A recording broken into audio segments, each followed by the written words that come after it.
Something I was studying not too long ago was a story in the Quran that I find particularly interesting and unique. It's a story that occurs at the end of Surah number 18, Surah Al-Kahf, and it's the story of Dhul Qarnayn. There's a figure, a mysterious figure named Dhul Qarnayn. The first observation about this person is that there is no real understanding of who he was. There are theories about who he was, but there is no conclusive evidence as to who this person was.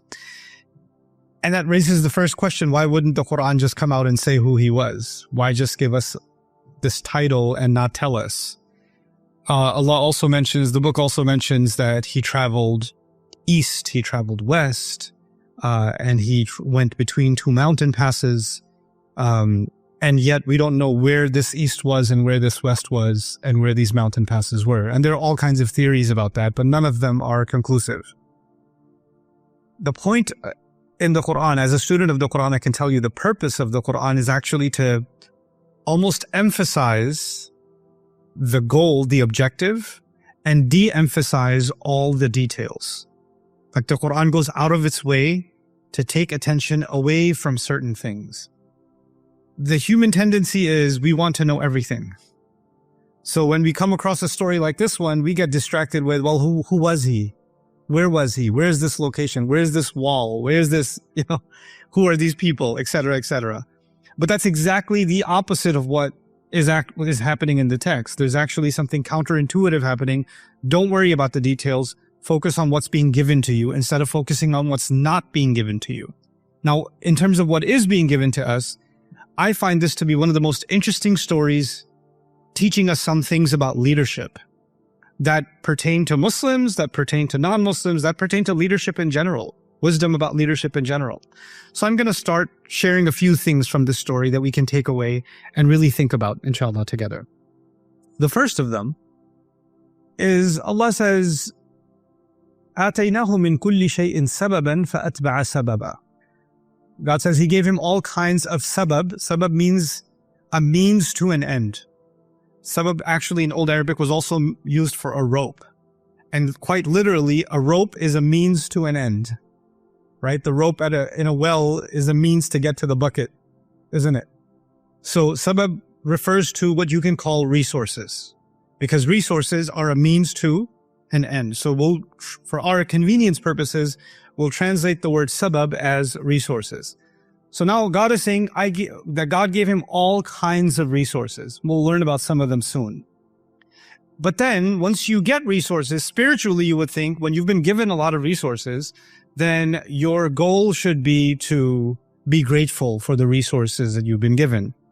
For instance, my health is a resource. My intelligence is a resource.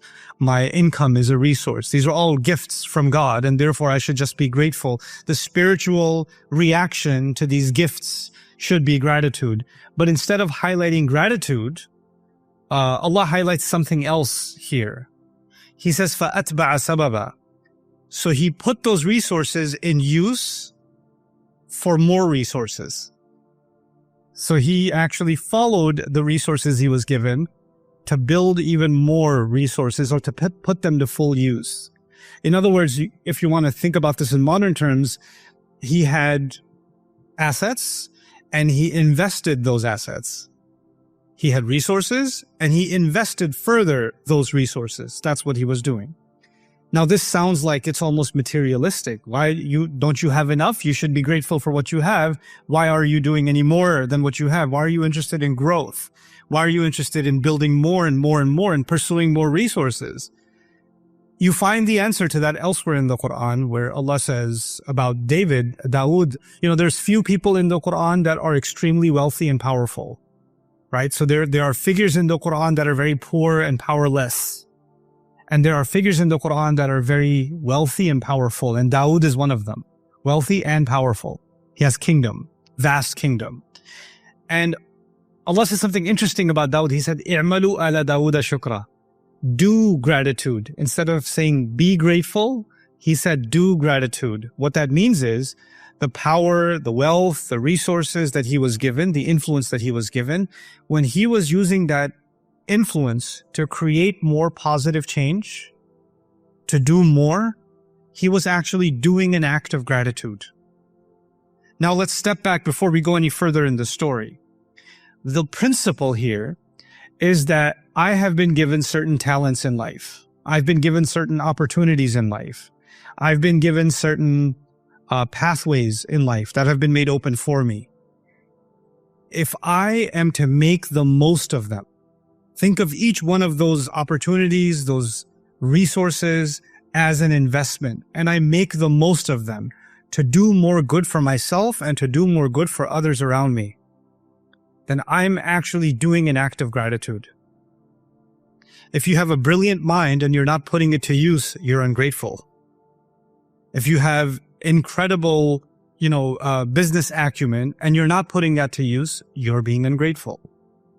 Gratitude is actually about maximizing what I have and really putting it to work. Even if in the world of business and material resources, as is the case of Dhul Qarnayn, we're not just talking about giving charity. He's interested in just going out there. Now, so what do we find? فَأَتْبَعَ سَبَبًا حَتَّى إِذَا بَلَغَ مَطْلَعِ الشَّمْسِ.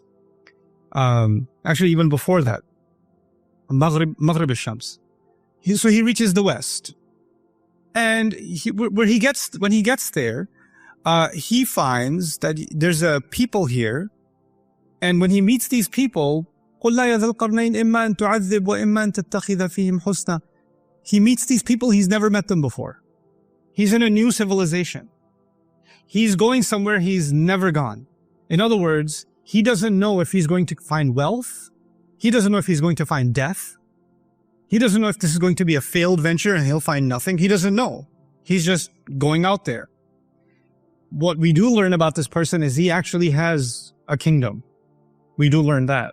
He's a king. And a king has defined borders, doesn't he? But the Quran is clearly saying he left his borders. He left. He went somewhere else. In pursuit of, and the Quran also tells us, in pursuit of what? In pursuit of resources. In pursuit of more resources. And then when he goes out there, he meets these new people. And now they're he's engaging with them. Some of them come to him and they see obviously that he's a king and they're trying to impress him. And obviously the people who try to impress him first, probably politicians.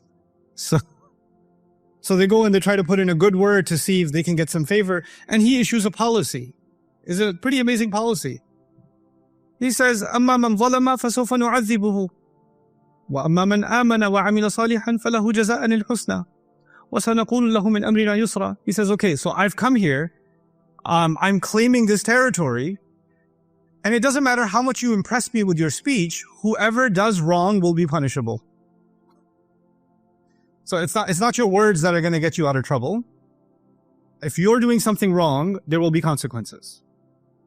And whoever does good, they're not doing good. And he doesn't say, whoever does good, I will reward them. He didn't say that. Because you would expect the opposite, right? If you do wrong, I'll punish you. If you do right, I'll reward you.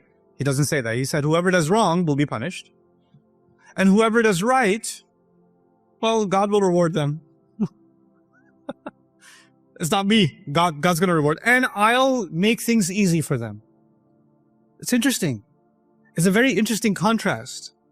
What are we learning from that? A leader identifies people that are creating problems, right? And he deals with them. He executes. He addresses the problem issue. He doesn't let that just go. Sometimes the people that are creating problems are people of high rank. Sometimes people that are creating problems are, they're creating problems for someone else, not for you. So you say to yourself, well, so long as it's not my problem, it's not a problem, right? It seems somebody else's headache. But they're not creating a problem for him. They're creating problems for others. And he's saying, if I see you harming anybody else, you're going to have to deal with me. That's leadership. He's protecting people now because they're under his care.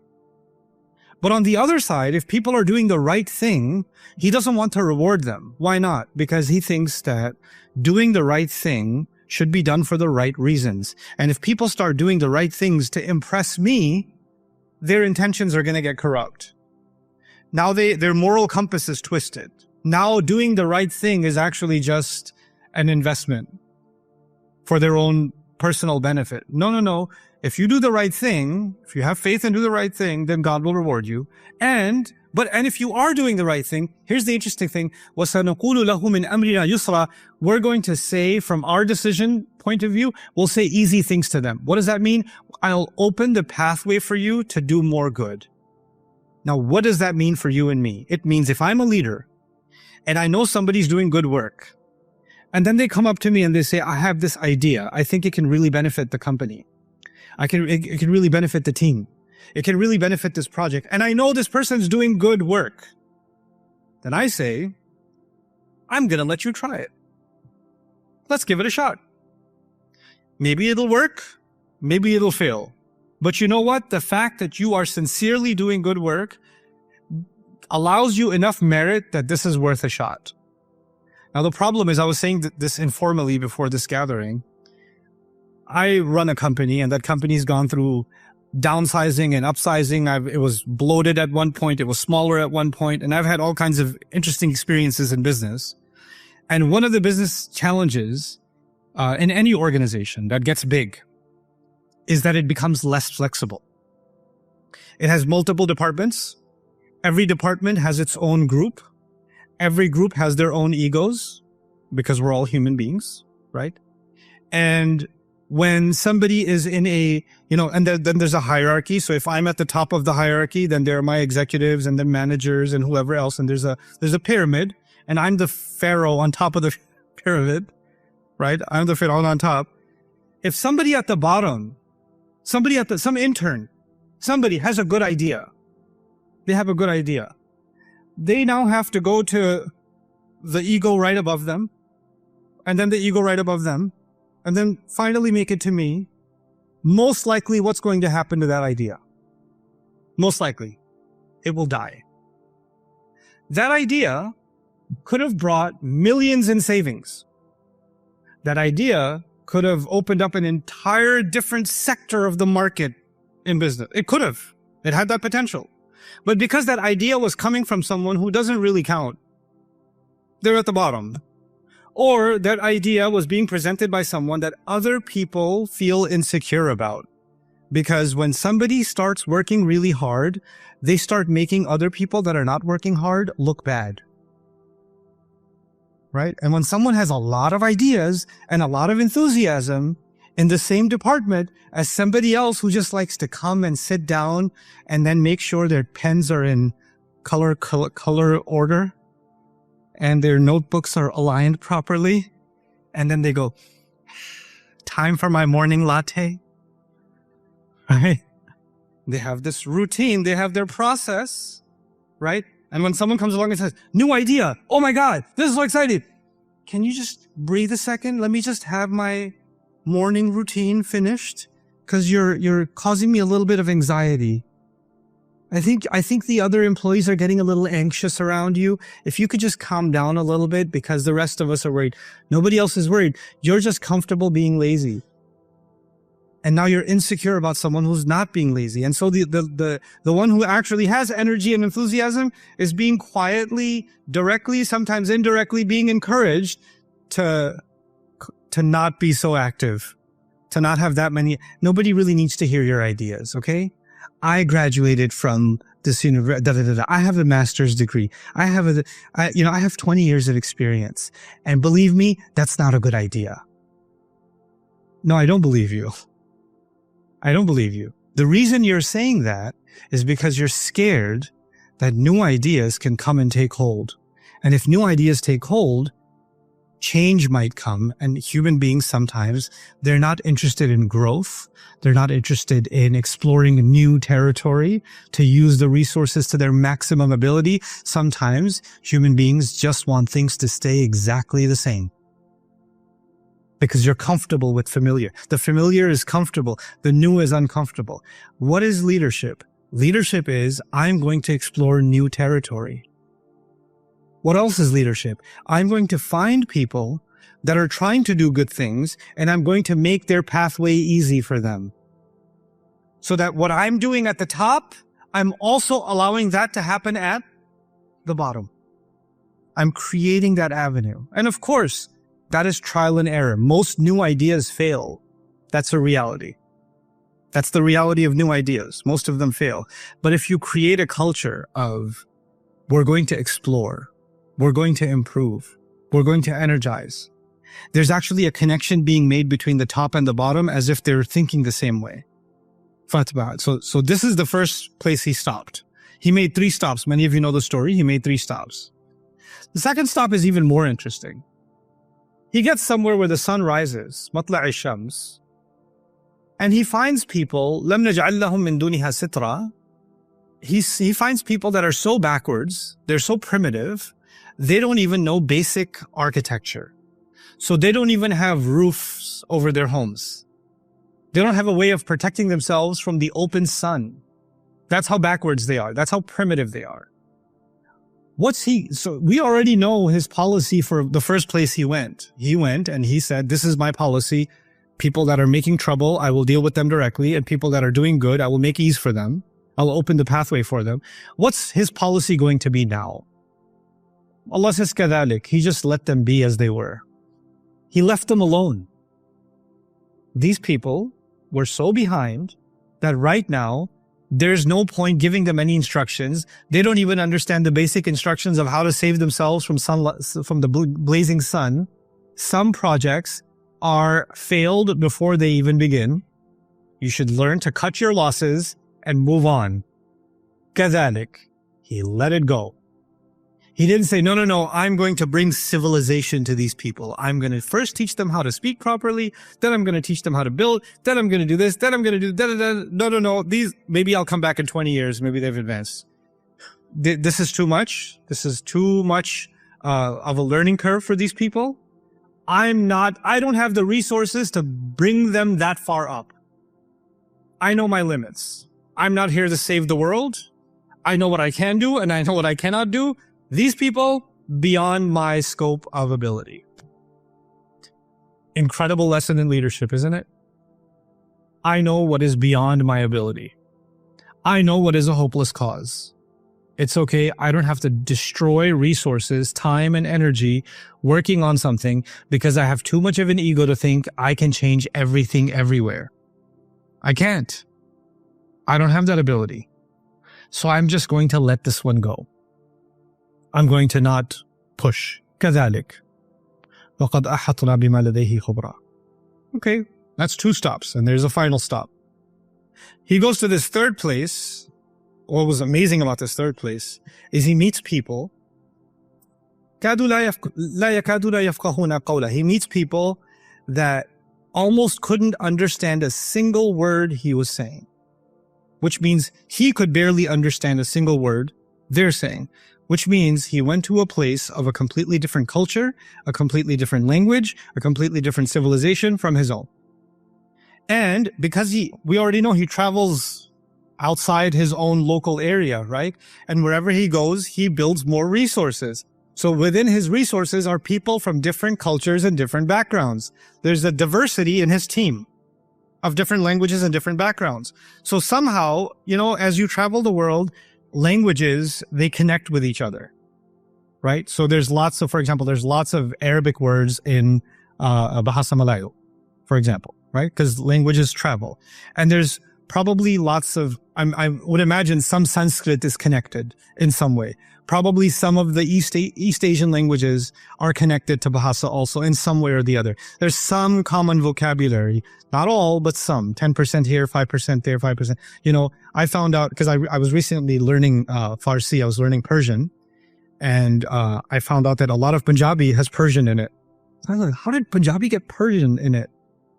Oh, because a lot of Punjabis traveled to Afghanistan several centuries ago, and there was a lot of trade exchange between India and Afghanistan, and so a lot of language exchange happened then. Cool.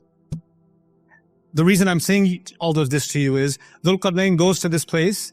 Almost none of the words are understandable, but some words are common to his language. Some words are common to some of the other people in his team because he's got an international team, right? So they're starting to make sense of what these people are saying. Finally, they're able to make communication happen. Finally, they're able to get communication. When they get communication, what do they tell him? Inna ya'juja wa ma'juja mufsiduna fil ard. We have this criminal gang of people, these raiders, they're called Ya'juj and Ma'juj. They come and they destroy everything. They come and they raid, they kill, they steal, they take our animals, they commit crime. You're a king. You have an army. The first place you went to, you said, whenever there's criminals, what am I going to do with the criminals? I'm going to deal with them. Right? That's what he said already. That's his policy. Now he comes to this place and they say, well, we got a lot of criminals. They're called Ya'juj and Ma'juj. Clearly, Dhul-Qarnayn does some investigating and finds out they're not just a criminal, they're an entire army horde. There are thousands of them.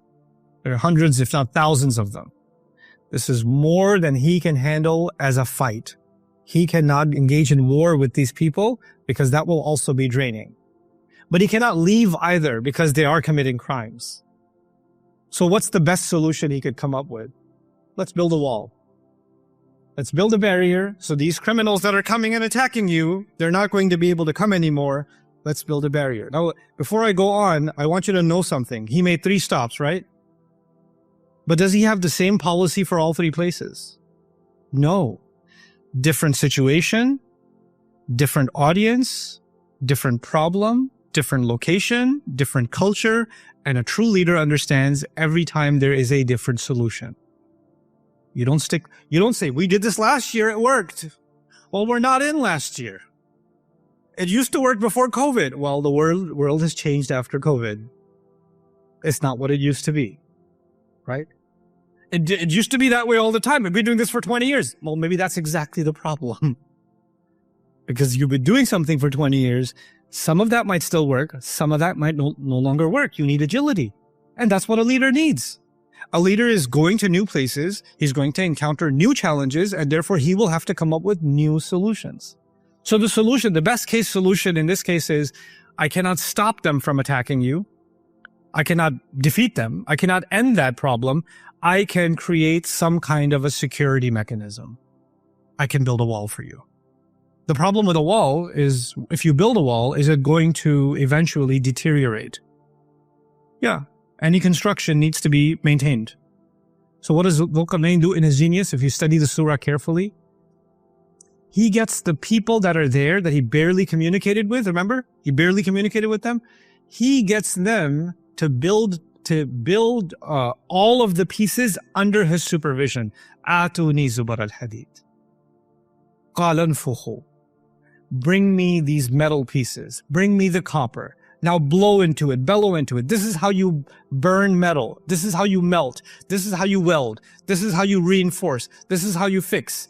In other words, I'm going to build this wall for you. Maybe those attackers will come. They'll start trying to break the wall. And every time they do damage to the wall, you should have the ability to do the repairs also. Because if I just build it for you and walk away, then it's a temporary solution.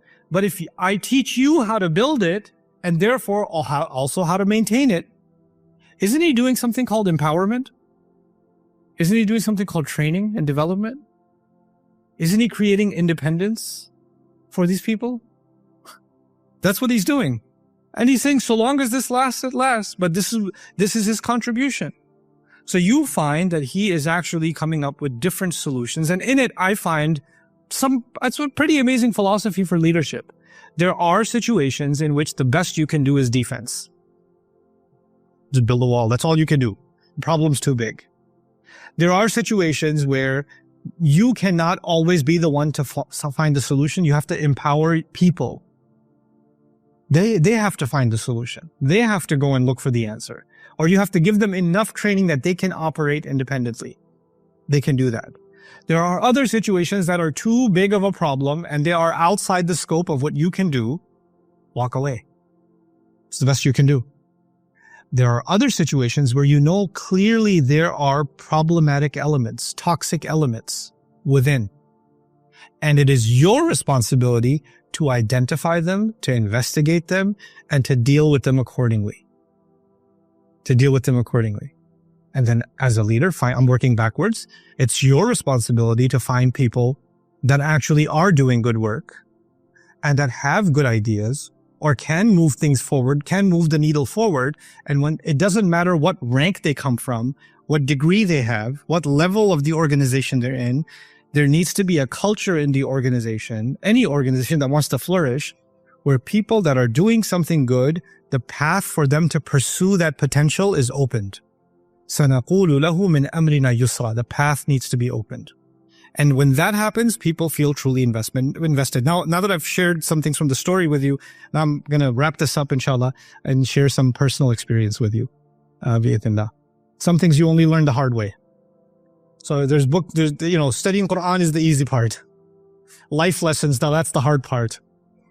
So, in my history, I've been an employee in my career. And then for a long time, almost 20 years now, I've been an employer. So I've had all kinds of employees, and I've had really interesting experiences with my employees. And there's different kinds of employees. But the most interesting kind, is the one that believes that they are God's gift to humanity and your company. Like they descended from the heavens onto your organization. And they do not have to do anything. They don't have to contribute anything. Before they even contribute anything, their very blessed existence is a gift to the rest of you. Right? And why are they such a gift to humanity? Because they come with some amazing credentials. They have amazing experience, or they have amazing awards, or they have amazing degrees, or something like that. They have something in their past that makes them very impressive. And that's why they come with the mindset, look, I came here to sit on top of this mountain. The rest of you are blessed enough to learn from my wisdom. The problem is, even if I hired somebody who graduated from Harvard or Yale or graduated from MIT and they're top of their class and all of those things, the most important thing for me as an employer is not what they've done. Because I think most interviews are ridiculous. Where did you graduate from? What's your work experience? What did you do in the past? I don't care. You know what my first question is? What are you going to do? How are you going to do it? Why do you want to work here? Do you want to, what's your ultimate objective? If they say, I want to bring my past experience to benefit this organization, in my head, the interview is already over. No, because you're thinking you're coming to benefit. I, as the head of my organization, am constantly learning.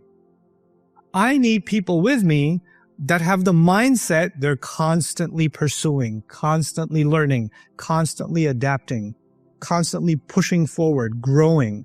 They're not there to get settled in a certain rank, in a certain position. They're not there to teach everybody else. They are there to learn first, learn and absorb first, and then grow. Grow themselves, help other people around them grow. Growth is key. Growth is key. Adaptation is key. Flexibility is key.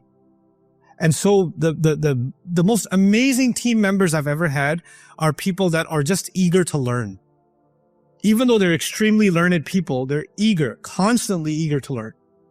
They'll never miss an opportunity to learn. They're not going to say, I already know this. I already did this. Or this is not how we did things in my old company. Who cares about your old company? You're not there anymore. So why should it matter? So what I'm trying to get at is how do I even begin to inspire that culture in my team? And I'm not a good leader. I could tell you that. I'm honest confession. I'm the ideas guy. I'm not the leadership guy. But at least culturally, something that I can do for my team is I can demonstrate by example. So what I do in my work, I challenge my team members to find if any of them is more serious about learning and growing than I am. I'm at a point now in my career where if I stopped learning, if I just stopped learning and I just turned a mic on and started talking, I would still have an audience. Nobody would know the difference. I could do that. But I wouldn't be satisfied because I'm no longer growing. I need to grow. I need to invest in myself. I need to learn new things. I need to expand my horizons. And when they see me do that, doesn't matter what department they come from, they want to do that. They want to grow themselves because there's a culture being built of growth, of expansion, of creativity. The other thing I like to do, it doesn't always work, is that people say this sometimes in meetings. You can come to me and tell me anything. Please, I have an open door policy. And then you go to them and you say, sir, you said you have an open door policy. I'd like to bring, send me an email. Doesn't sound like a very open door policy. Or you try to explain the problem and say, actually, you don't understand. Let me explain to you why your problem isn't even a problem and you're the problem. So on the one hand, you're saying open door policy, but actually the moment somebody walks into that door, they walk into a blender and they come out juice. Right? That's not really an open door policy. An open door policy means hey, I need to talk to you about something. Okay, talk to me. Talk to me. Level with me. I respect, in my entire organization, I respect people who can speak to me directly, speak to me frankly, not disrespectfully, but frankly, and leave the rank at the door. They're not talking to me as the CEO. They're talking to me as someone equally concerned about the organization. So they're just bringing up their concern. And they don't have to have some kind of, oh my God, it's the start, I have to... No. We're just having a conversation. The conversation isn't about my ego. It's not about respect. It's about the work. And here's what's working and here's what's not working. I want to create the culture where those conversations can happen without anybody's ego being hurt. Without anybody feeling bad. Because statistics tell us most of our lives we're spending at work. Either we're sleeping or working. Right? And then whatever little energy we have left, we get for ourselves and our families and other things.